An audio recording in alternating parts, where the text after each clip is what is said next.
ఆంధ్రప్రదేశ్ మంత్రి మండలి నేడు ఉదయం 11 గంటలకు సమావేశం కానుంది. ముఖ్యమంత్రి చంద్రబాబు అధ్యక్షతన ఏపీకి సంబంధించి పలు అంశాలపై మంత్రి మండలిలో కీలక చర్చ జరగనుంది. ప్రధానంగా వైసీపీ హయాంలో ఫ్రీ హోల్డ్ చేయబడిన 22A భూముల వ్యవహారం చర్చకు వచ్చే అవకాశం కనిపిస్తోంది. ఇక విశాఖ పంచగ్రాముల సమస్య చర్చ జరగనున్నట్లు తెలుస్తోంది. ఇక ఇప్పటికే ఆ భూములకు సంబంధించి సిపి సర్కార్ పరిష్కారం చూపించింది. అయితే స్థానికులకు ప్రత్యామ్నాయంగా అదే విలువ కలిగిన భూములు కేటాయించాలని చంద్రబాబు సర్కార్ యోచిస్తోంది. దానిపై కేబినెట్ లో చర్చించి నిర్ణయం తీసుకునే అవకాశం కనిపిస్తోంది.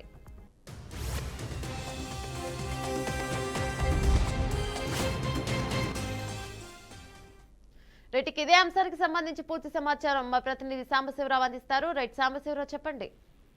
మొత్తంగా చూసుకోవచ్చు, మరి కొద్దిసేపట్లోనే ఏపీ కేబినెట్ సమావేశం నిర్వహించనున్నారు. దీనికంతా మంత్రి మండలి అంతా కూడా హాజరు కానుంది. ముఖ్యంగా రాష్ట్ర డెవలప్మెంట్ కోసం ప్రత్యేకంగా కూడా ఈ యొక్క సమావేశం నిర్వహించనున్నారు. అదేవిధంగా రూరల్ డెవలప్మెంట్ అంశాలు కానీ, అదేవిధంగా ప్రస్తుతం ఉన్నటువంటి రాజధాని డెవలప్మెంట్స్, ప్రస్తుతం ఏదైతే ఇప్పుడు అభివృద్ధి పనులు చేపట్టారో వాటికి సంబంధించిన త్వరగతిన పూర్తి చేసే విధంగా కూడా చర్యలు తీసుకోవడానికి అయితే ఈ యొక్క మంత్రి మండలి మార్గవర్గం అయితే ఒక కీలకంగా మారనుందని చెప్పుకోవచ్చు. ముఖ్యంగా గతంలో ఉన్నటువంటి బిల్స్ ఏవైతున్నాయో, గతంలో కొన్ని బిల్స్ కూడా ఉన్నటువంటి నేపథ్యంలో వాటిని కూడా ఆమోదం తెలిపే అవకాశం అయితే ప్రత్యక్షంగా కూడా కనబడతా ఉంది. దానికి తోడుగా ఈ మధ్య రైల్వే జోన్, కేంద్రంలో వచ్చినటువంటి రైల్వే జోన్ కావచ్చు, అటువంటి అంశాలన్నీ కూడా దీంట్లో కీలకంగా చర్చించనున్నట్లుగా తెలుస్తా ఉంది. అయితే ప్రధానంగా కూడా ఇప్పటికే గతంలో చూసుకోవచ్చు, గతంలో ఏదైతే అభివృద్ధి పనులు చేపట్టాలని భావించారో, ఇప్పుడు రహదారుల నిర్మాణం కావచ్చు, అదేవిధంగా డెవలప్మెంట్ కి సంబంధించినటువంటి అంశాలు కావచ్చు, ఇవన్నీ కీలకంగా కూడా చర్చించే అవకాశం కనపడతా ఉంది. మరి అయితే ఈ రోజు మాత్రం జరిగేటువంటి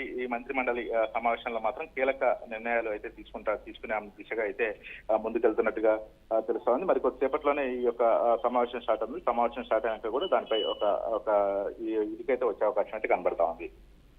థాంక్యూ సాంబశివరావు.